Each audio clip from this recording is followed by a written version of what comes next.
கிறிஸ்துவுக்குள் மிகவும் பிரியமான என் சகோதர சகோதரிகளுக்கு நம் ஆண்டவராகிய இயேசு கிறிஸ்துவின் நாமத்தில் என் அன்பின் வாழ்த்துக்கள். இன்றைய நாள் செய்திக்கான வார்த்தை யோசுவா 1:9 பலங்கொண்டு திடமெனதா இரு.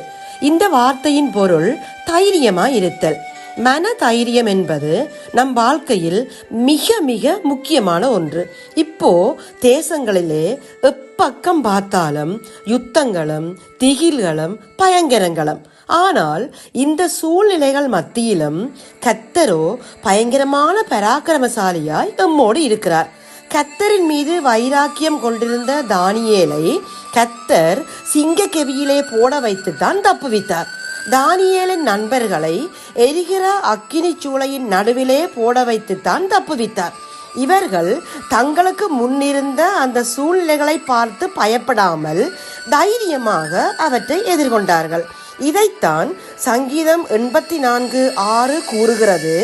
அழுகையின் பள்ளத்தாக்கை உருவ நடந்து அதை நீரூற்றாக்கி கொள்ளுகிறார்கள் என்று. வேதத்திலே இவ்வாறான அநேக சம்பவங்களை நாம் பார்க்க முடியும். உன்னை ரட்சிப்பதற்காகவும் உன்னை தப்புவிப்பதற்காகவும் நான் உன்னுடனே இருக்கிறேன் என்று கர்த்தர் சொல்லுகிறார். எனவே பலங்கொண்டு திடமெனதா இரு, திகையாதே, கலங்காதே.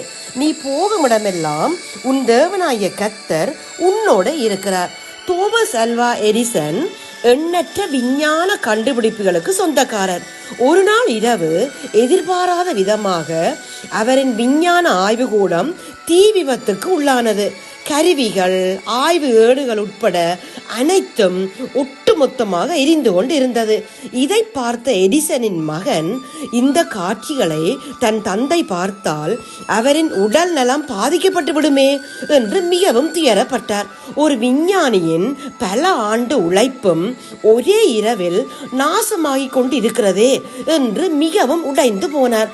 ஆனால் உடனே அங்கு வந்த எடிசன் அதை பார்த்து அதிர்ந்து விடவில்லை. ஓடு, உன் அம்மாவை கூட்டிக் கொண்டு வா.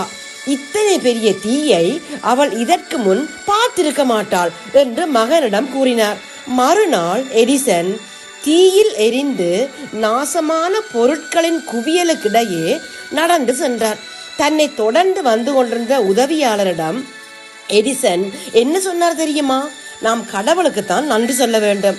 நம்முடைய தவறுகளும் தோல்விகளும் உலகின் கண்ணில் படாமல் ஒரே அடியாய் கடவுள் மறைத்து விட்டார். போகட்டும், நாம் எல்லாவற்றையும் முதலில் இருந்து மீண்டும் தொடங்குவோம் என்றார். ஆமன கண்பானவர்களே, இந்த தோமஸ் அல்வா எடிசனை போன்று சூழ்நிலைகளுக்கு தக்கவாறு மனோதிடத்தை ஏற்படுத்திக் கொள்ளுகின்ற தன்மை நமக்கு வேண்டும். அதனால் தான் இயேசு சொல்லுகிறார், உலகத்தில் உங்களுக்கு உபத்திரவம் உண்டு, ஆனாலும் திடன் கொள்ளுங்கள் என்று. எனவே வாழ்வில் என்ன பாடுகள் வந்தாலும் அந்த சூழ்நிலையை ஏற்றுக்கொண்டு சோர்ந்து போகாமல் இருக்க கிருபை வேண்டி இப்போது நாங்கள் ஜெபிப்போம். எங்களை அதிகமாக நேசிக்கிற எங்கள் நல்ல தகப்பனே, இந்த நாள் வார்த்தைக்காக உமக்கு சோத்திரம் அப்பா.